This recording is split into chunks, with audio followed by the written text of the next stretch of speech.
Hello, everyone, and welcome to this interview today with Anita Das. Anita, it is so wonderful to have you here. Welcome to the studio. Thank you so much for inviting me today to speak and to raise awareness of this important topic. Wonderful, wonderful. So share with us a little bit about you, and then what it is that we're going to talk about. Sure. So I'm a holistic therapist, practitioner, and teacher. So I practice various different modalities from sound healing to energy healing. And I also provide readings. I'm also a psychic and a medium and a channel. I teach a number of different practitioner courses in various modalities, such as sound healing with the voice, with the drum, and other practitioner workshops for spiritual development as well. So for today, I was going to just cover a few of the terms that you may see around complementary and alternative medicine. I'm going to refer to some research that's relevant in this area. And then also just touch upon some of the modalities where there has been kind of evidence of basically reference to case studies and further reading as well. And then I'm going to end with some practical tools that you can incorporate in day-to-day life that would be useful to manage kind of symptoms from cancer and from the treatment itself. So whatever stage that you're in, whether you've just been diagnosed or if you're already undergoing treatment or if you're in full or partial remission. So I'm hoping it'll be useful. So that's a very high-level summary. Let's get started. Okay, so just very briefly, I just wanted to touch upon some terms. So it's basically there are a large number of different complementary and alternative medicine approaches available. So when we say complementary therapy, all that means is that it's a therapy that's taken alongside conventional medicine. So you would keep taking your medications prescribed by your doctor, and then in addition to that, you would be taking this complementary therapy. So you would always let your GP or your medical profession know that you're taking this complementary therapy. And it's really to help you cope better with any symptoms from the cancer and also with the treatment, and it can improve the quality of your life. The next one is alternative medicine. So this is used instead of the conventional medicine, and it can be used as a preventative measure. So it can cover a wide range of therapies from body-based, such as massage, acupuncture, reflexology, or mind-body, such as meditation, hypnotherapy. In the US, the National Centre for CAM has 5 distinct categories. You may also sometimes hear the term integrated healthcare or medicine. That's when you're using both conventional medicine as well as complementary therapies. So often with cancer care, the integrated medicine will include access to conventional medicine, complementary therapies, counselling, support groups, and also just general information about cancer and the treatment. So I just wanted to touch upon some few alternative approaches where there's been research. So there was an article and survey by Science Direct on the use of CAM in cancer patients, and that stated that approximately 70% of cancer patients use some form of CAM, and this is from across 58 different therapies. So this includes alternative medical systems. So this can be things like homeopathy, Chinese herbal medicine, or acupuncture, Ayurveda, naturopathy. So it's quite broad, but also kind of biological therapies, such as looking at taking herbs or looking at diet, supplements and vitamins. The next is really mind-body interventions. So this can include hypnotherapy, meditation, healing, relaxation, and then finally energy therapies like qigong or reiki. Also body-based therapies such as massage, osteopathy, and reflexology. So I guess what I'm trying to say is there's a huge ocean of different therapies out there. So about 51% of patients in this survey, they were using CAM to increase their body's ability just to fight this disease and to decrease the tumour and to improve their overall physical, mental, emotional well-being.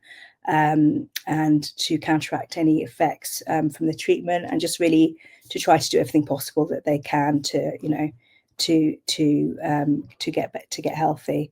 So I wanted to explore. I wanted to start off with sound healing because there has been some research in this area. Would you like me to just kind of continue, or do you have some questions? No, so far so good. Okay, so so looking at sound healing first of all, so this is based on the principle that everything is energy, vibration, frequency, and sound healing has been used since ancient times in civilizations back to Egypt, Greece, India, and in indigenous cultures. So you know it's been used right from the beginning. So what is sound healing? So it's basically Simon Heather, founder of College of Sound Healing, he defines it as a therapeutic application of sound frequencies to the mind, body, soul of a person with the intention of bringing them back to harmony and health. So what does that mean? It basically means you're immersing yourself in kind of soothing tones, and this is releasing any energetic blockages, stress, tension, anxiety, and you're going into a very deep state of relaxation, which is when the healing occurs. So, and how does it work? So it works on the basis that every human, every object in this universe has its own vibratory rate and resonance frequency. So everything is vibrating at a certain frequency, including our organs, cells, etc., tissues. So we have a unique energetic signature or sonic frequency, I guess. And as you know, the human body is made up of about 70% of water, which is a very good conductor of sound. So you'll be able to feel this, you know, when you walk into a room. Sometimes you're magnetically drawn to a person, or they've got a good vibe that you're just sensing into that vibration. And so when our body is out of balance, we can use sound to retune it, a bit like retuning an instrument. And so when the harmonious sounds are used, basically the body locks into the healing sounds, into the more powerful frequency. So every cell, organ, body has a frequency which is at optimal health when our systems are balanced.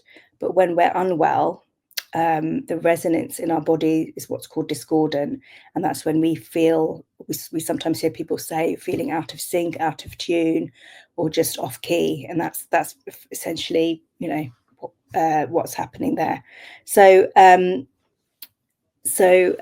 basically, if a tumor is basically a cluster of unhealthy cells, and so if we input the vibration of a healthy cell, because it has a stronger kind of resonance and rhythm, the unhealthy cells will naturally go towards that, and that more powerful frequency that will cause that cluster to actually shrink.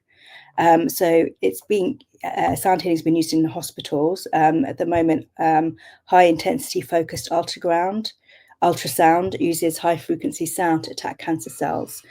So it can be used either for a single tumor or a small portion of a tumor, and it's been used to treat prostate cancer. So that's high intensity focused ultrasound. So that's currently available. There's been a lot of research in this area by Fabien Mamar in his book, The Role of Music in the 21st Century. He explores how sound can destroy cancer cells. So he found that the cancer cells actually become unstable, and they actually disintegrate when all the notes of a musical scale are played. And he did a lot of research in this area. He also did research with Helen Grimal, who's a senior researcher at the National Centre for Scientific Research on the effect of sound on cancer cells. So they took photographs of the inside structure of the cells and the effect of different sounds on that cell structure.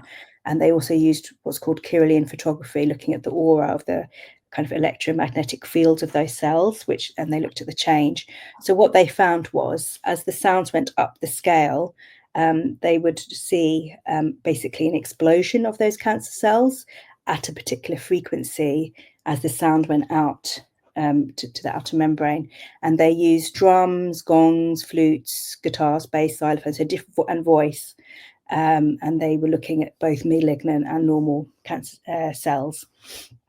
So they had a lot of conclusions from that.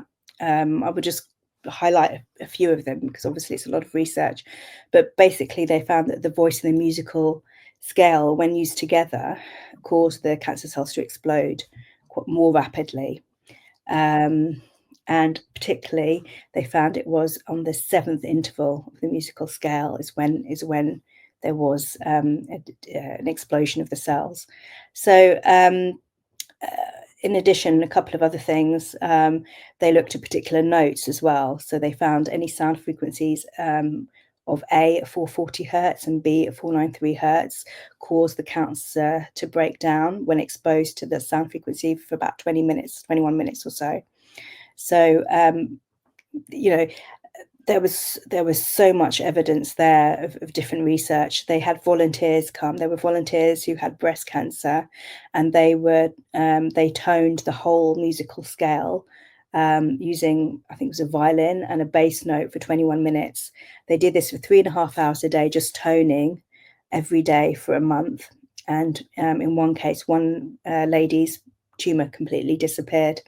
And another woman, she had already agreed to surgery, and the tumor had significantly been reduced. So, so just kind of in summary, that's kind of showing the significance of sound. I mean, he did some further research there around the power of the voice, of our own unique voice when toning to our own blood cells. That has a significant impact. And as I mentioned, the 7th interval and particular notes like the A sharp and B did produce, and particularly when metal instruments were used, he noticed a reduction in the cancer cells. So at a very high level, that's basically how research in how sound can be used to destroy cancer cells and retune our bodies. I have a couple of questions. Yeah. The first one that came to my mind is, like you said, they were using different instruments, but is it really not so much about the instrument that you use, but actually about the frequency that you reach that will help to shrink the tumor, or is there an importance to what instrument is being used? So he found that a combination of the voice and the particular, he found that metal instruments in particular were good. So it was a combination of the two together. But I think just using one or the other is going to have an effect, just sound in general.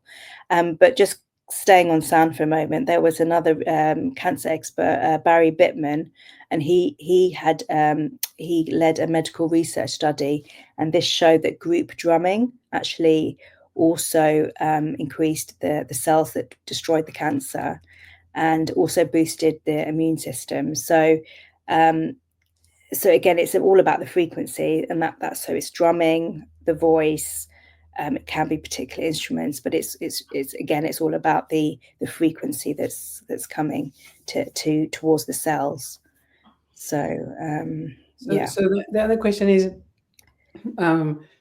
when we talk about the explosion of the cells, or the reduction in size and stuff, so we're saying that the tumors are changing, but the cancer itself, is that impacted as well, or is that separate?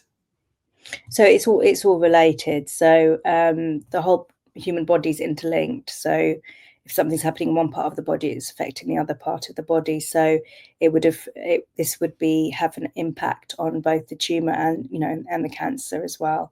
Mm-hmm. So it may, I mean, their experiments were based on a particular time period that the cells were exposed to sound, and also the distance the sound was from the person, and then different notes, etc., different instruments. So it's very, very much looking at kind of controlled experiments, looking at what had the most effect. But I teach sound healing with the voice practitioner course, and in that we do have one protocol where we really work with the musical scale and intervals. So we can't underestimate the impact that sound has. And generally day-to-day life, we notice when we listen to something uplifting, we're having a bad day, it just automatically switches us into a better mood. So it's all about how we're feeling, and the impact those frequencies are having on our bodies. It's basically the stronger, the more powerful frequencies, what's called in training, the other with more dissonant frequencies back into optimum health. Mm-hmm. Great. Does that make sense? Absolutely. I think it really is fascinating, and I mean, other people in the summit have spoken about some healing with sound and an instrument and stuff, and it is fascinating. I think especially that earlier today I was listening to an audiobook about how to starve your cancer by Jane McSomeone, and she was stage 4 cancer, and she's completely survived, thriving, and all of that, and she's telling us in the story, as she's telling the story, how she's reminding us how people tend to still just go with what the oncologist is saying, and just trust that white coat syndrome and whatever people are saying, even though there's so much, like you say, so much evidence that actually alternative methods are working, or complementary one, right? We're not saying we're not telling people what to do. We're just saying, hey, just open mind, and people are so scared of opening their minds, and so I love that you're bringing all of this already, because all we are really asking people to do is to connect with what feels right, and then make decisions, and we can't tell people what to do or who to see or who not to see, but there's so much evidence that these methods work, and I don't know, it's just this invitation to keep an open mind and question everything. That's a really good point, because it's also dependent on people's belief system. So if there's resistance there, or belief that this won't work, that may kind of manifest. But if people are open to what this will bring, then it's more likely to, I guess, to have an impact, because you're kind of lowering any resistance levels towards it. Yeah. So let's continue. So I'll just touch upon energy healing. So again, it's very similar to sound healing. It's based on the fact that everything kind of is energy, including our thoughts and our feelings.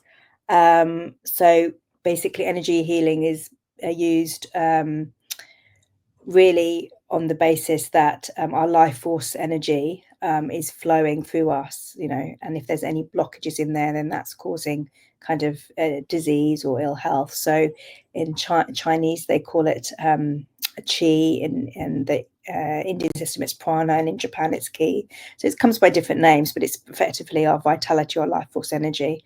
So there's different systems out there. So reiki is also used in some hospitals as well. So that's basically to restore and rebalance the body's energy flow. It's very gentle, and it can just realign and balance the system. It may be used for symptoms, help with side effects of cancer, like relief of pain, stress, anxiety, fatigue, that type of thing. It can also be used at end of life or palliative care as well. So, and it's quite common in hospitals and hospices as well. So it just basically, it's bringing you into alignment, into a state of flow, harmony, and balance. And there have been studies from American research which looked at how cancer patients use complementary therapies. So they found about 26% of women with breast cancer, they used mind and body therapies, which included energy healing. And they found that with using these complementary therapies such as Reiki, they had less side effects. They felt a bit more energized. They had high energy. They felt a bit more relaxed, and they could engage in activities that they had given up, but they found that they could take to. So it was basically improving the overall kind of quality of life that they were living.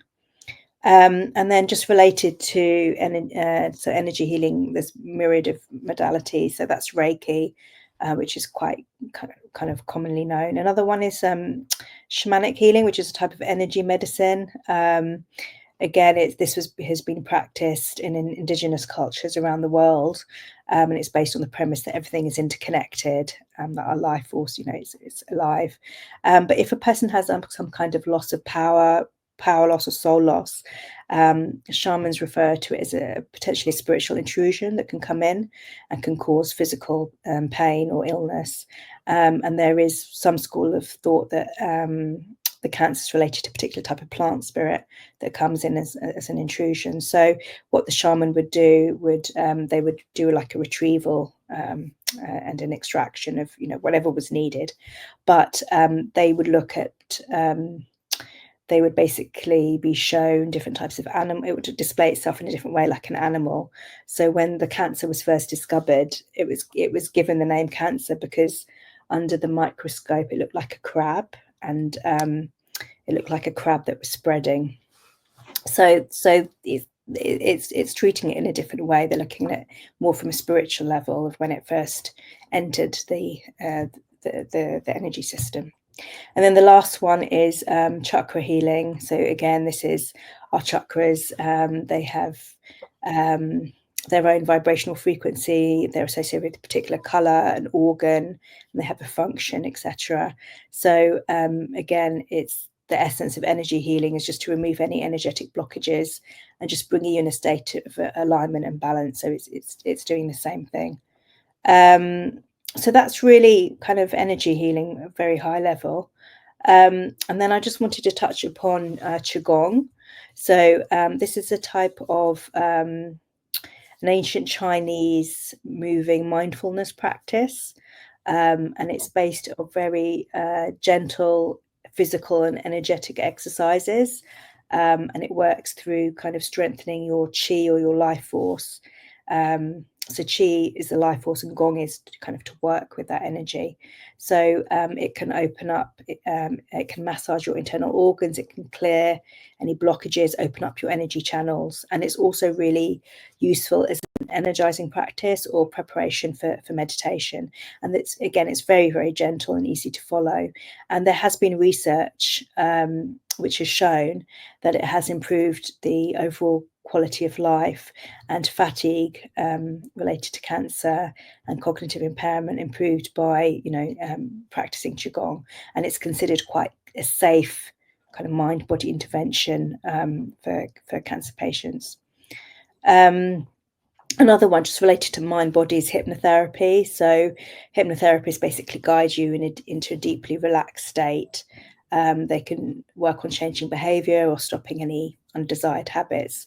So cancer patients, they may use hypnotherapy to help them relax, to help them cope with symptoms and treatments, and also for pain management. It can help with any anxiety, stress, or depression. And hypnosis is a form of other therapy. So regression or psychotherapy also uses hypnosis.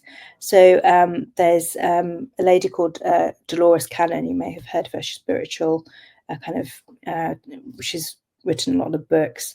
In one of her books, I think it's The 3 Waves of Volunteers in the New Earth, she talks about a case where she had a client with leukemia, and she uses her own modality, which is quantum healing hypnosis technique, and that basically communicates with the subconscious. So it's kind of viewing that every disease, every illness that you have is a way of your body talking to you and saying, there's something not quite right. But if you're powerful enough to kind of the body basically naturally wants to thrive and heal itself. So if we've found ourselves in a state where we're kind of at dis-ease or disease, then we can bring ourselves back to natural healing through our own kind of self-healing, but obviously can be with guidance. So this was another kind of evidence where she had used that technique on cancer patients. But in addition to hypnotherapy, you have progressive muscle relaxation, visualization, guided imagery, breathing techniques. It can all help to relieve stress and help cancer patients cope with the symptoms. It can also just lift up their mood and help them feel, a bit more balanced. And it's the same with meditation. So meditation, again, is used for the same reasons, to reduce anxiety, stress, the fatigue that can come, high blood pressure, Again, pain relief, just helping with sleeping at night, and just greater self-awareness. So, and again, meditation, that can be focusing on a single point, such as a candle or the breath, or it can be, the moving meditation. But it's basically just focusing your mind on the present moment. So those are, in a nutshell, all the different modalities. And the last part, I wanted to just touch upon some practical tools, but I'll just pause and see if there's any kind of questions you had. Yeah, one question is about I mean, first of all, thank you for shedding light on all of this, because you're right. People hear this modality, these different terminologies and modalities, and maybe not necessarily understand what they mean or what they're used for. So really, thank you for that. And then I was wondering, will you use different modalities in a different way depending on the type of cancer or where it is originating from? Yeah, so I have treated cancer patients, some in full or partial remission, different stages. So it's just being aware that when someone is taking a lot of medication, then you have to be kind of very aware of the level of healing and what they're able to process. So there are certain contraindicators in different modalities. So as I said before, you would need to see quite an experienced practitioner, who had dealt experience in treating or practicing with cancer patients. So I would basically, a lot of time, I basically practice based on my intuition. So in some instances, I would perform like a shamanic healing where I could see how the cancer was displaying itself in the person's body, whether it was a particular, how it showed itself to me. Other times it can be more around the symptoms, first of all, because sometimes we're working in layers. So it's as much as that person can cope with. So when we're moving layer by layer, so it can be a longer course of treatment. It just really depends on each person. But then if it's more gentle, I might use reiki, or, some form of energy healing. And then also, obviously, there's sound healing as well. So I would most likely stick to kind of one of those types of healing, but it's really dependent on the person coming to me. So I would tune into the energy and what was needed for them that they could manage, and not really affect them day to day, that they could process in a healthy way for them. And so in your, you will use your intuition to decide which of these modalities to use, or do people say to you, what is their intuition when they come to look at all of the modalities that you're offering? So I do ask people to have a look at the different modalities and see which one they're drawn to or which one they're called to, and then I check in and see, if that's right for them too. And then so I guess it's something that we're both agreeing. So first of all, I would ask them to see what they're drawn to, and then I would just kind of have a check in and to see if it's appropriate and not for their not putting their system into overwhelm. Mm-hmm. Sounds amazing. Okay, great. And so what is the next part? Yeah, so just some practical tools, really. I just wanted to say, there are self-help things we can do, such as one of the big ones is self-care. So just taking time to do something that you enjoy for yourself. This could be a creative activity like painting, cooking, drawing, listening to music, maybe humming or singing, what you're able to do physically. Spending time with loved ones, maybe meditation if you have a child or a pet. So just anything that lifts or boosts your mood, that you're able to do. It's not going to have too much effect on you. And then obviously diet is a big one, staying hydrated, having restorative sleep, awareness of your breath, I think is useful, and just taking regular breaks. So if you feel yourself kind of being aware of how you're feeling, and then if you're feeling any kind of unease, just to take a break from where you are. This can mean connecting, walking in nature if you're possible, even looking out of the window at nature if you're not able to go out, having plants near you. Grounding is really a way of kind of connecting our body as energy to the earth's energy. So that's really important, because our body's like an electrical circuit. When we're grounded, our energy flows through the body into the earth, and the earth energy flows back into the body. So we feel more within ourselves, we feel healthier. So, and if you've got, like I said, if you can't go outside, you can just do a meditation, or you can have a plant nearby. And then what else? I would say connecting with others and community is really important. So, there are a lot of support groups. So speaking to people, who maybe, if you're not sure, you could speak to someone who's already tried this particular complementary therapy, someone who's already tried sound healing alongside their, medication, and have a chat with them, or just to get different ideas, but to have people that you can that are supportive, and that you feel that you're not alone. I think that's really important. And then just coming into a sense of mindfulness, to the present moment. So this could be mindfulness, meditation, just helps you become more aware of how you're feeling, emotions, how your sensations in your body, your environment, and just to kind of improving that awareness. So it can be on different levels. So the emotional level will be connection with friends and family. Also, things you can do is maybe journal how you're feeling. So you can kind of write about, at the end of the day, this is what happened, this is how I'm feeling. It just helps you process emotions. You can have what's called a gratitude journal. So just write down anything that you feel that's positive about your life, or that anything that you're grateful for. Affirmations are another way. And then music, we've spoken about sound already. So it's basically to do with relaxation. So this can help in so many ways. And then also laughter really raises our vibration. Watching a comedy, laughing with friends. There was one woman who received her cancer diagnosis, and then she actually watched comedies every day and was just laughing, and she actually recovered. But each case is different, right? So we're not saying that this will work, but we're saying that that's just an example of where it did work for somebody. So these are different methods, and as we know, laughter is changing the vibration, the frequency of our cells. So it does have an impact.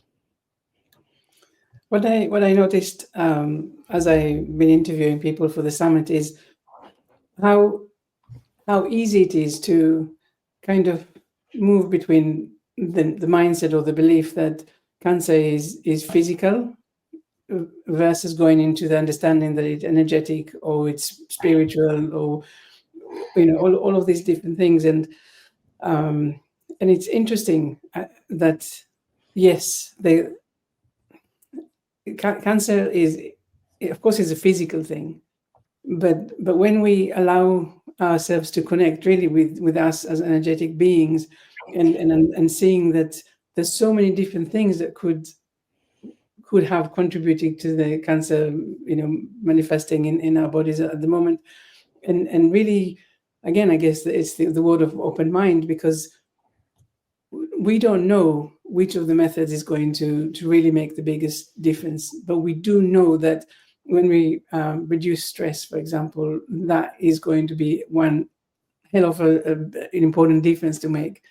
Of course, like you said, the diet is super important, but I think when you allow yourself to be curious, and to not get too bogged down with is it working, and can I see an immediate change, but actually taking it as a period of you coming back to yourself, and trying different things, and exploring different things, exploring different modalities, different practitioners.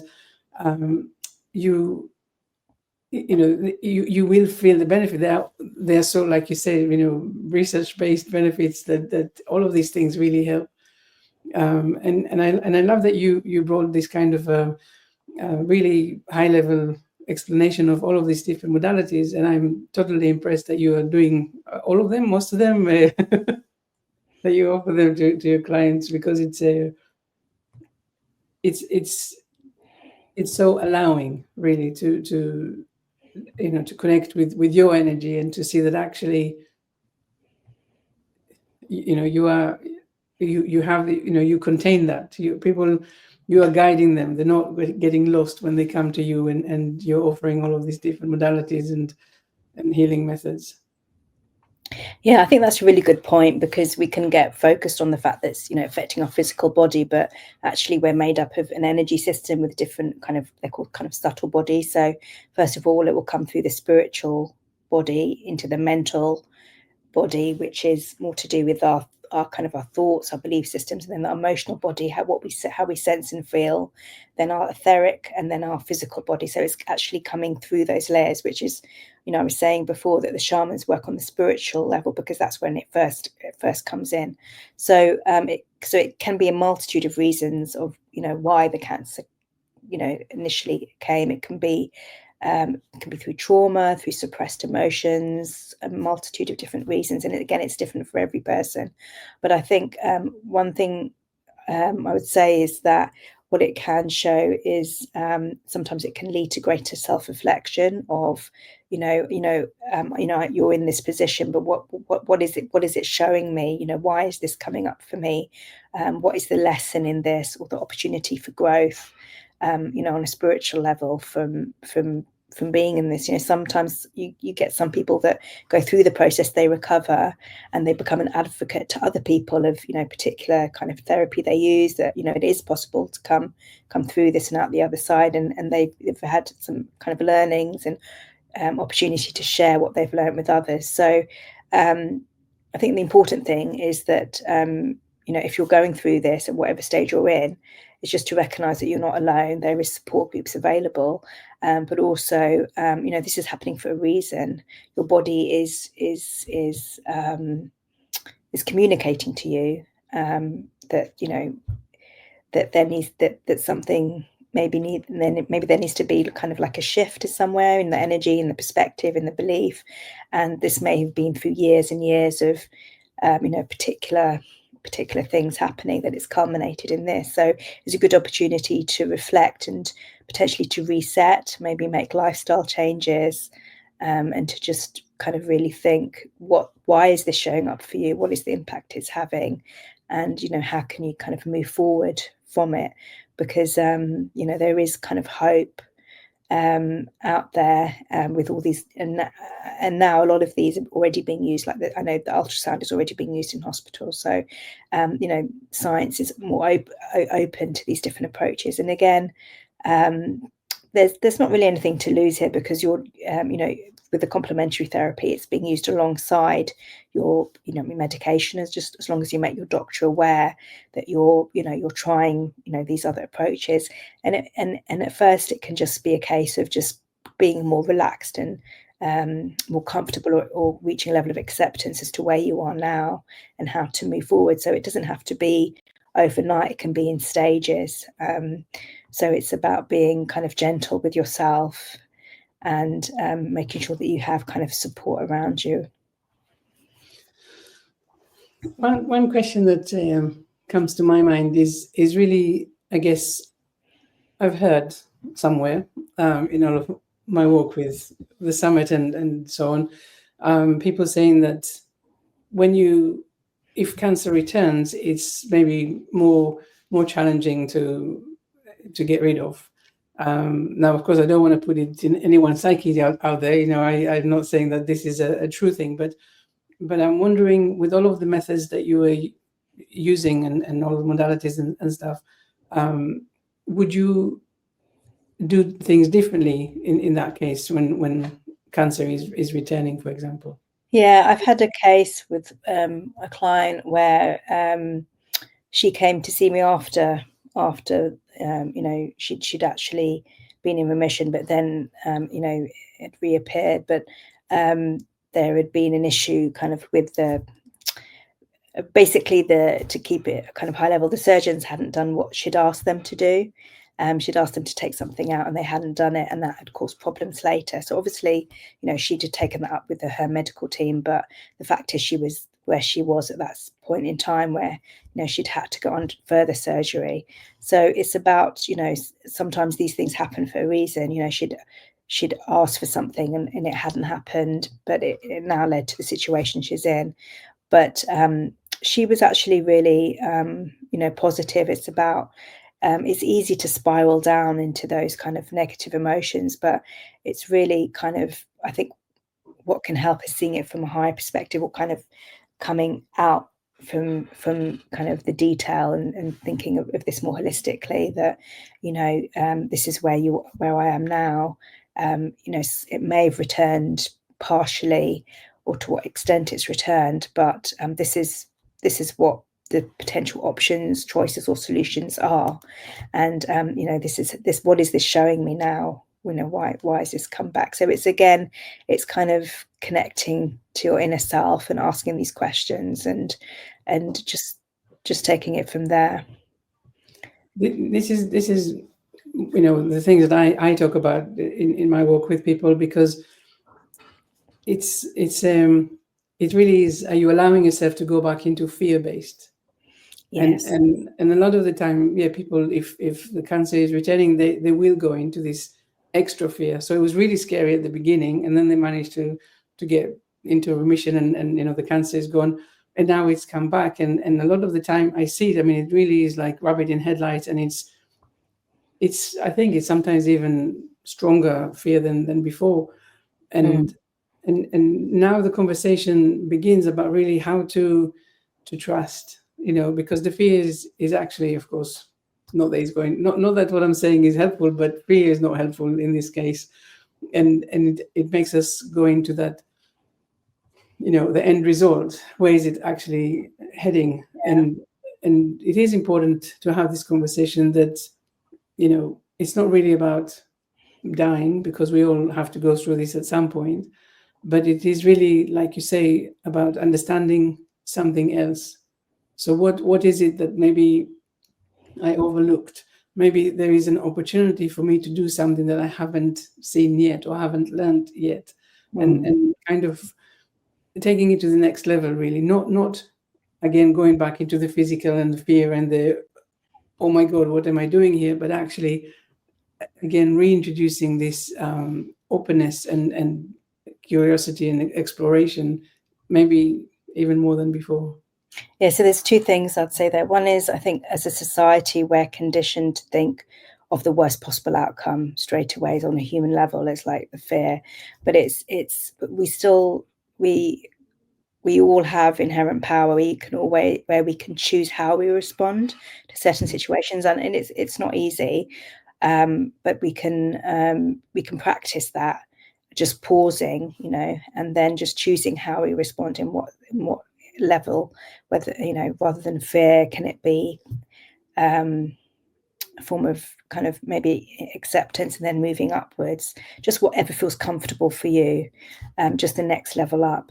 Because once our bodies naturally want to thrive, if we have the power to find, we can create our reality through our thoughts, our emotions, our belief systems. So if we can focus on that, we can change our reality. That there are examples of people that have come out, but everyone has their own kind of path of what they want to experience. So this can be seen as a contrast moment. So every challenge we go through can be seen as an opportunity for growth. So it's really on your perspective. And that's why I was saying, I think the support group is pivotal. So you have someone that you can talk to, and that can give you, that can hear you, and that can guide you, and to how you're feeling. And again, it's about inner reflection as well. So there's two pathways here. So you can go down the pathway of fear, but that's going to attract more fear and more worry and anxiety. Or you can go on a different pathway, which will be releasing that fear and going in the pathway of possibilities, having again, whatever feels comfortable for you. So we're not saying to go right up from here to there, but just the next level up of whatever feels comfortable for you. So it feels kind of genuine within yourself. You may not be able to jump out of bed the next day, but maybe if you have in your mind that one day you'll be able to do that, and then just work towards that kind of goal, and that positive way of thinking. And this is where I think affirmations really help, because you're kind of retraining your mind. Your mind is very, very powerful, and we're able to really manifest our reality, but we really need to believe that we can do that. So I think if we're affirming to ourselves every day, and we're believing that we can get into a completely different situation, then it's completely possible. Yeah, I like that you bring that kind of rewiring of our beliefs and our brains and stuff, because it